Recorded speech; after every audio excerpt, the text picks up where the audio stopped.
Hello everyone, in today's video we're going to continue what we were working on last time with setting up the NATO forces as well as kind of getting everybody ready and then actually being able to test this scenario out, set up some events, Lewis, stuff like that. So where we last left, we were setting up this great little place up in Turkey here. This is Insular Air Place, and basically we put in a few different groups. We have some F-16 squadrons as well as some Strike Eagles and some Lancers. It's going to work out great. And now I'd like to do our NATO assets and NATO allies as well and go ahead and throw them at Ramat David Airport down in Israel as well. So let's go ahead and see if there is an import for that already. Because remember, this is NATO, not just the United States. All right, let's go down to Israel. Okay, Israel, looks good. And air bases, Ramat David. Beautiful. Opened it up. Perfect. Again, we're going to replace this with a single unit airport because we don't need 99 more units in our scenario, especially given how huge this scenario has gotten already. AB. Looks pretty good. This is actually a 2 runway 1. Ramat David. AB. Beautiful. Go ahead and save real quick. All right, so who would be at Ramat David? So the first thing you want to do is see if there's anybody there, because nothing quite like taking over another airbase without giving them a chance to go ahead and kind of having things on their own. So let's go ahead and do orbats again. Let's go to Israel. Israel. Apparently I can't spell Israel today. That's okay though. There it is. Israel. I kept touching the wrong letter. All right, Israeli Air Force. Let's see what we have at Ramat David. Whoop, Ramat David. Who's that? David. There it is. All right, here we are. So it looks like we have some F-16Ds, and we also have some Cs as well, and we have some of this group as well.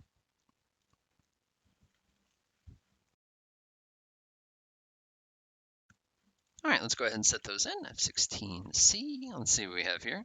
Israel Air Force, the 2006 version, looks pretty good. Their squadrons are a little smaller than ours. Let's see here, 109 Squadron, 109. Now, those were the Ds or those were the Cs? Those are the D30s. Nope, we need Ds. D Block 30.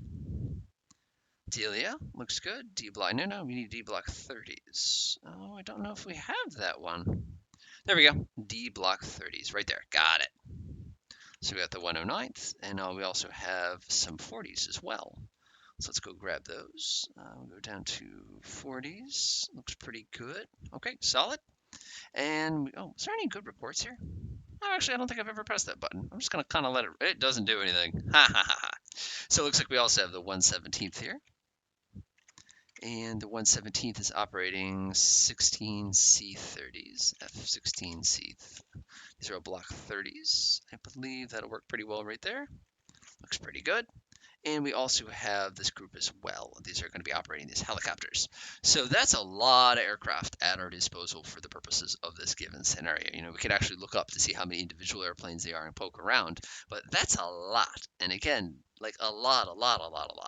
So let's go ahead and throw in some of our European allies here as well. So again, we can take a look at, the United Kingdom, in which case, let's see here, if we're going to be doing United Kingdom, we can probably throw in some Typhoons. Actually, that's going to be regular Europe. We'll get to them in a minute. So let's do, let's just think here. If we do Tornado, yeah, Tornado, there we go. Now we're talking. Let's go to the United Kingdom. What's our most recent version of the Tornado that we can use? I think that's going to be the GR4. Got it. So let's go back to our handy dandy buddy Google here. Tornado GR4 Squadron. Let's see what we get. All right, let's do. Here we go. United Kingdom. Let's just Flying GR4 disbanded 2008. We got a squadron. Number 13 Squadron. X111 SQ. All right. So how many is to a British squadron? So you got to be a little careful here, because taking a look real quickly, this is how many. It looks like 18 is probably not a bad number to pick from. Could be a little bit different. Again, 18 is a pretty big group. I'm going to drop this down to 12 just to make things a little bit simpler for us. All right. So we got some Tornadoes, which are awesome. Italy's obviously going to contribute some of their Tornadoes as well because they're being very nice to us today. Let's see. We have the IDS and we have the ECR. Let's see what we got for Italy here. Might as well, right? IDS 1984. We have the 156th Gruppo, and we have the 6th Romo. Let's see here. They're flying the Eurofighter Typhoon. Again, this is all pretty good data. Now let's go ahead and use this one. Let's do 156 Gruppo. And I believe they only have 5 or 6 ECRs. 5. Yikes. So we get 5. We get all of the ECRs. And let's go ahead and throw in some Eurofighter Typhoons as well. So let's see what we got here. Germany, we'll go ahead and do the 2007 version. What do we have as far as EF 2000 units? Go ahead and close this one out real quickly. Actually, we want to do operators. Eurofighter Typhoon. Operators. Operational history. German Air Force, the Luftwaffe. Let's see here. We have, I'm not even going to try to pronounce that one. I'm just going to embarrass myself as always. Let's take a look. We have JG74. Sounds pretty good. JG74. Let's get ourselves some of the regular ones. We'll go ahead and say they contributed 12 of those, which is quite a few. And we might as well grab some of the two-seaters as well. Let's see, who can we get the two-seaters from? Saudi Arabia sounds pretty good. There we go. Spain, Spain, Spain, Spain. What can we get from Spain here? Spain, Spain, Spain, Spain. They have Ala. Once. Looks pretty good to me. And we'll say we're just going to get 12 of those as well. They got 40 more, 73 ordered, 61 in operation. Okay, sounds pretty good. And now we're in great shape. And now our NATO allies are ready to go. Starting to get somewhere in this scenario. Okay, let's go ahead and do a save as. We'll save this as O2. And now we're in great shape. Now it's time to equip. Now, one of the things about the scenario is we can set it up so that the user could actually pick what elements they want in each one of their actual targets and air bases and everything like that. That's going to take some time, and that's a lot of time because we're using sustained ops. We're looking for a maximum effort strike. So basically, as the designer, we need to design what is it going to look like that you're going to need. So first things first, it's going to seem a little weird. I'm going to run the scenario for a millisecond, which is what I just did. I'm going to go back up to scenario times and dates and reset that so we're able to populate everything that we can see. So let's go ahead and start with the carrier group. Now we have quite a few helicopters which we can use for some ASW purposes, and we have FA-18Es, and we also have some Fs. We have some Hawkeyes. We've got some really good stuff here. So first things first, when picking out what the players get, you need to consider how many aircraft are going to be available in the scenario at any given time. Now, some people are so against doing it this way, and basically they'll have it set up so if the aircraft is available, the aircraft is available kind of a thing. So in the general rule, 1/3 of your aircraft of your group at any given time are operational. It's just kind of how that works. And again, this can change depending on spare part availability, damage, everything like that. So we have a total of 24 F-18Es. Now the E model of the F-18 is basically the single seater. So I like to, I don't know, from a role play perspective, give these types of aircraft more basically doing close air support kind of things, doing things where they're doing any sort of escort work, and not really the hard part of doing precision guided work, which I'll save for the F models. So let's go ahead and grab our guys. I'll do 8 from this group. We'll assign these guys to be standard combat air patrol. Sounds pretty good to me. This group right here, we'll assume these guys are all getting maintenance. Again, it takes a tremendous amount of maintenance to keep these things flying. We're going to grab this group here, and we're going to all assign them some harms. We also have JSALs, which are wonderful for this purpose, and like all these really things. We have slammers, but in this case, I'm going to be using short-range harms, which gets us 4 harm missiles, which means 4 times 8, this is 32. This is not going to be enough harms, to be honest. Realistically, these guys all got to have harms, too, in order to be safe in this given scenario, but we'll be okay. So let's go ahead and grab our F models. Let's go ahead and grab 8 of these. Ready, arm. These are going to be our strikers. So when it comes to strikers, obviously, since this is in the days of PGMs, let's take advantage of our PGM technology here. So let's see what we have. We have the JSALs, which are pretty solid at this. We have the Broach one, which works really well. What do we get? 650 nautical miles is plenty. I just want to confirm the range on the Broach real quickly. What do we have? 45 nautical miles. Now that's how you make a strike. Let's do the short range version so we can carry 4. So this is 32 of these incredibly long range weapons. Now we're striking properly. All right, we're going to set these guys. They're all sitting in maintenance pretty much below decks, kind of cooling their heels. Let's grab this group right here. Ready, arm. Let's see what we got here. We might as well do the same loadout. We can also use the slammers. Slammers are kind of neat because they're very precise. Hey, there's a slammer. Oh, that's a new one. Let's go ahead and take a look what we got for range. 150 nautical miles. Sweet. Let's do that too. All right, looking pretty good. And these guys are all sitting in maintenance as well. Hangar queens. That's usually how it goes. That is some awesome stuff. All right, Hawkeyes. We only ever get to use 2 at a time, even though we've got that many of them. These 2 are going to be sitting there getting tuned up, new engines, stuff like that. Prowlers, we're going to need these. So I'll say about 2/3 of them. We're going to do short range, massive, massive, massive amounts of noise jamming. We're going to need that like crazy. Our Seahawk buddies, basically these guys are all sitting there on decks right now, just sort of relaxing. This is not a scenario where we want to be employing these. One really fun use of these, by the way, is to load them up with Hellfires and actually set them out to go do some damage and things like that. And our C2A Greyhounds, they're not really relevant to this scenario, so I'm just going to set them to maintenance, even though these guys basically carry the bail, VIP, stuff like that. And now our carry action group is ready to go. Let's go up to here. Oh boy, oh boy, what do we pick first? Well, first things first, let's work backwards. Let's grab our bomber squadron. We're going to assume that 8 of these, again, about 2/3 or so, are actually available. So the JASSMs would be a spectacular choice for this because these are stealth cruise missiles. Do we get a picture? Yeah, this thing is basically undetectable. So if we give that to the player, we're going to give them a really easy time. And honestly, there's too much air defense in Syria not to. So we're going to go ahead and give those. Again, this is going to be a pretty easy scenario once we're done with it. We'll go to the F-15 Strike Eagles. Now the Strike Eagles are going to have to do some actual work, which is, kind of a bummer, but, do what you got to do. So let's see here. What do we make these guys have? Again, we don't have a lot of that really long range stuff with Strike Eagles, which is actually kind of a bummer. So we're going to get stuck using the JDAMs. And again, this is the 2008 version, so we do get the laser JDAMs, which are awesome. You can actually plink with these. We get 8 of them. Oh yeah, definitely laser JDAMs. Let's do it. We'll go ahead and set the rest of these to maintenance. Okay, so now we have the Block 52s, 50s, and 40s to play with. So what do we do?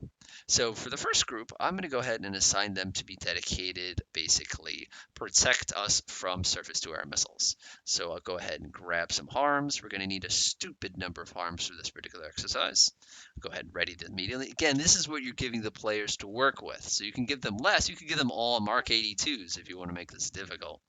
The Block 50s, I'm going to dedicate this entire group. They're going to be basically our shooters. So we need to give ourselves a pretty hefty amount. So we're going to take an average. We should do the sniper pod too. Yeah, looks good. They're going to be our escorts. Go ahead and set the rest of them to maintenance. And our Block 52s, let's go ahead and use these as shooters as well. So in this case, since the F-15Es have to get into the nasty bits, we might as well use these guys as well. We'll do the laser JDAMs as well. Let's give them something a little bit heavier, actually. I don't want the Mark 82. I want something with a little bit more kick. There we go. Ready arm. Beautiful. Now we have a bunch of PGMs on our F-16s as well. There's no refueling assets for NATO because we have such a short drive, which is going to be great.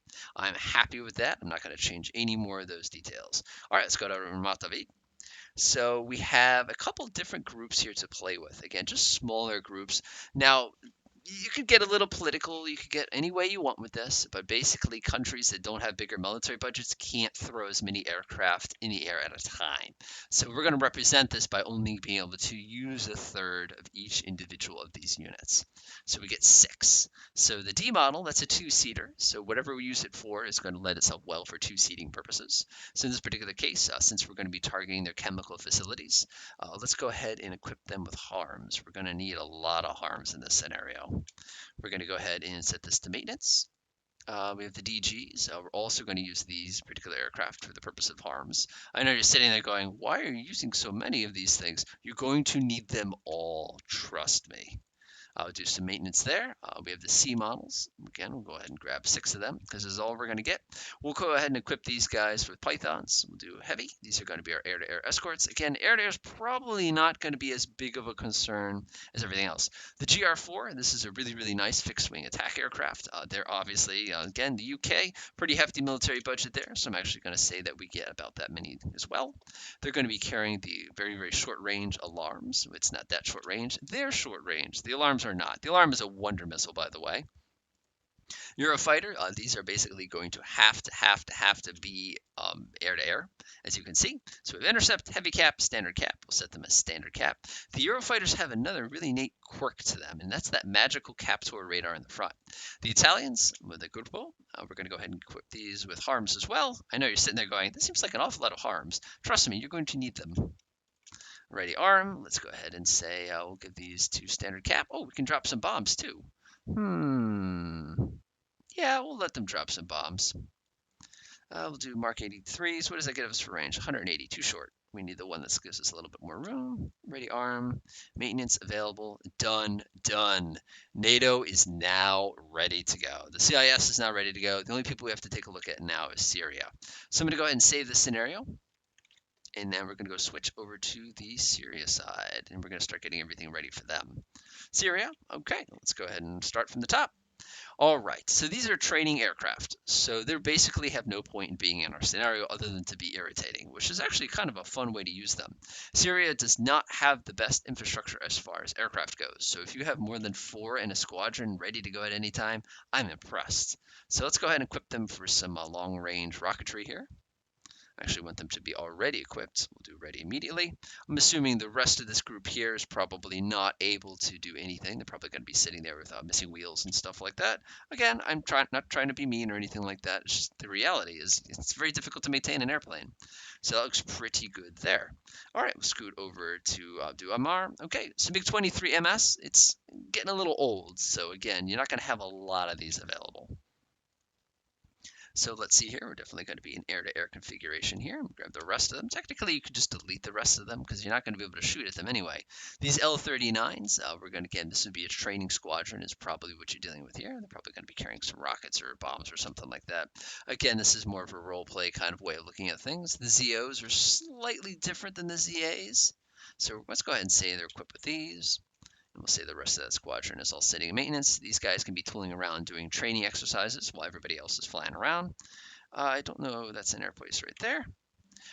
Ooh, MiG-21 MFs. So the MiG-21 is easier to maintain than the MiG-23. So I'd say they probably have a little bit better availability. So let's say that in this case they have about half of the squadron ready to go. Ooh, R3Ss. Ugh, that is not what I consider the fanciest air-to-air missile. But hey, work with what you got.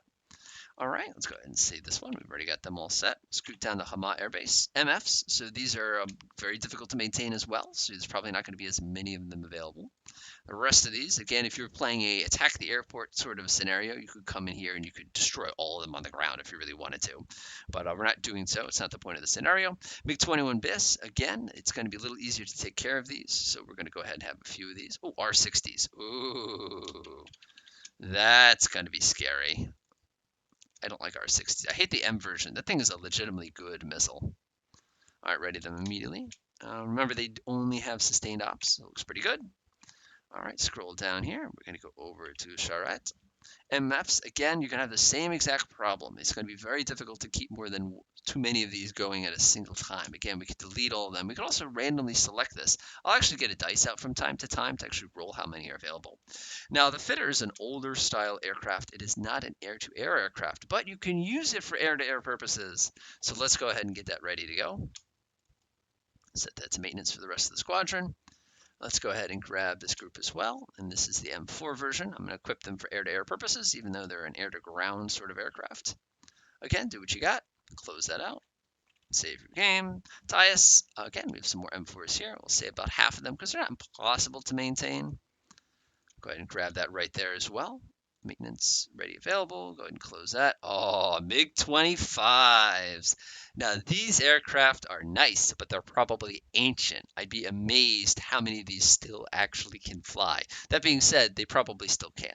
So we have 2 different squadrons here. Each squadron is a group of 15. We're going to be extremely generous and say that we have the ability to have 4 of these at a time. So that looks pretty good. We're going to say the rest of the squadrons sitting there being hangar queens. Go ahead and set these to maintenance. We'll grab this group as well. Ready arm. Set them long range as well. And we'll make these mixed. You never know. Come down here. The rest of you guys are all going to have to relax. And we also have these MK Fencer Ds. These are very, very, very high maintenance aircraft. So we're only going to see we have about 4 of them. And again, we've got nothing we can really use for this particular purpose.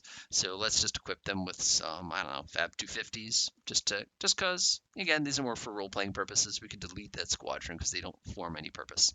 Coming down here, getting closer to Israel. So we have the BNs, which again, you're going to have some maintenance challenges with the MiG-23. So we're probably not going to have as many. And again, the BN model of the MiG-23 is not a fighter. So let's go ahead and do some RBKs. That seems pretty fair. Ready arms, set the rest of these guys to maintenance. Go ahead and grab this group. Let's just assume again you're basically role playing by equipping things inside of these particular groups. Go to maintenance, looks pretty good.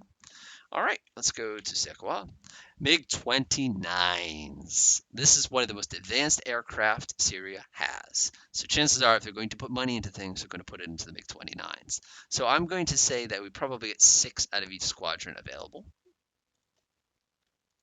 Again, if we were targeting the airfield itself, we could do that, but we're trying to cut down on how much lag we're going to create because we have so many units in a given scenario.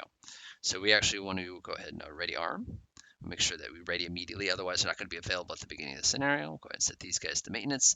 This is going to be the biggest NATO threat there's going to be in this scenario because these things are just so darn maneuverable. Set these all to maintenance, and now we have a wonderful amount. This is scary. So the player is going to have to be very resourceful in basically capping that airport.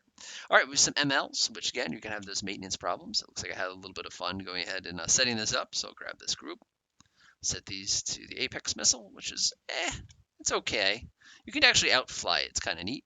We have, of course, M3s again, very, very high maintenance aircraft. We'll go ahead and set these guys to also be carrying air-to-air missiles. Again, this is a pretty considerable air-to-air threat here. It doesn't look like it, but it really is once you combine it with all the SAMs. All right, so we're going to come down here. Okay, so we have 2 different squadrons here available. Again, we're just going to predict that we have this many available at a time. We'll go down to this one. Keeping a look at the time real quickly. It looks good. Ready arm. We'll set these to the apex as well, and we'll go ahead and clean this out. Maintenance. Looks good. And we have MiG-21 BIS, which are easier to maintain. There's also multiple squadrons here. So it looks like we have 2. So we're just going to assume that we have about, let's say, 6 at each. We'll say these guys have the more advanced R60s. And we'll go ahead and grab this squadron as well. We'll go ahead and say they also have the R60s. Keep in mind when they come back to reload, they'll have to rearm those. And we are all set. Delightful. So now Syria's got an air force. Now it's time to start thinking about their artificial intelligence. So first things first, let's go ahead and take a look at what we have at our disposal here. So we have a really strong concentration of surface-to-air missiles here. This is basically a death/kill zone in here. So anything that flies through here is, you can't get through this safely, basically. Plus you got the MiGs to make things even more exciting. So I'm not that worried about that. Scrolling up to the tippy top there, where are our chemical facilities? So our chemical facilities are here, which means this is what we have to protect. This poor one on the coast is so doomed. It's got to be the first one to get hit. So it looks to me like we need to really concentrate our air-to-air efforts here, as well as to a lesser extent kind of in here. So I'm probably going to split my forces. Oh, it's going to be a disaster trying to protect these. Well, we're going to try. So what I'm going to do is I'm going to come down here real quickly. I'm going to go ahead and create a mission. Let's go ahead and control right click, create area rectangle. So I'm going to go ahead and do one of these things. We're going to assume the people in Lebanon are being generous and they're going to give us a little bit of protection here. Obviously, you don't want to cross into Turkey if you can help it. All right, that's looking pretty good. All right, let's go ahead and create our mission. We'll call it CAP Patrol and AAW Patrol. Okay, so let me show you a really cool trick here. So the problem with a good player is they're basically going to launch their aircraft as soon as they unpause the scenario. We can take advantage of that by intentionally timing our own aircraft to be airborne when they get there, so to speak. So let's go ahead and set that up. So first things first, we'll use the third rule. We'll try to keep 4 units per class in the air at a time. We're going to try to keep them inside of the area that they're actually going to be protecting here. Actually, we'll get rid of the prosecution area. We don't need that. That's going to be fine. So they're basically going to be tooling around in here. I'm actually going to expand this just a teeny tiny bit. Again, the SAMs are going to do all the real work down here, so I'm not that concerned with it. Go ahead and deselect those. That looks pretty good to me. That looks pretty good to me. All right, let's get our aircraft. I'll go ahead and grab this squadron, this squadron, this squadron, this squadron. We can't use those. That squadron. I don't think those are going to work. Add everybody. Yeah, those are not going to do much for us. How about these guys? Yep. So that's a lot of aircraft. But keep in mind, out of this aircraft, there's only going to be about 20 airborne at a time, which is going to be deadly. Now, here's the problem we're going to be facing in this scenario. Remember when I was warning you that the NATO destroyers are basically going to shoot down our airplanes if they get too high? We're going to have to reduce our station altitude significantly to protect ourselves with this mountain range right here. So I'm actually going to set the station altitude much lower. Let's do 12,000 feet. Attack altitude's anything you want. Transit, naturally, I'm going to set that to 12,000 feet too.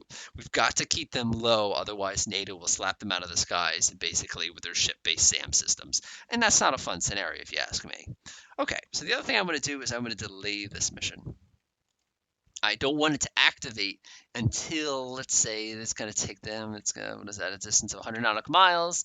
That's going to take them 15 minutes to cover that distance. So we want to wait 15 minutes before we start the scenario, but we actually want to make 10 minutes. So let's see, our scenario starts at 3:30. So we will wait until 3:40 before we activate. And of course, we'll deactivate the mission a little later on. So 13:30, it's about 10 hours later. That's actually fair. We'll deactivate it at that time. And now we're in great shape. That way we're not wasting fuel when NATO's on the way, kind of a thing. It's just a way to look at things a little bit differently. Now, for kind of like an RP purposes, we're going to add one more mission. I'm actually going to use most of Syria for this. We'll use that. We'll borrow this waypoint. Grab this one. So what I'm going to do is I'm going to create a little mission where those little training planes are basically doing their little thing, kind of scooting around, being annoying. That way we distract the player just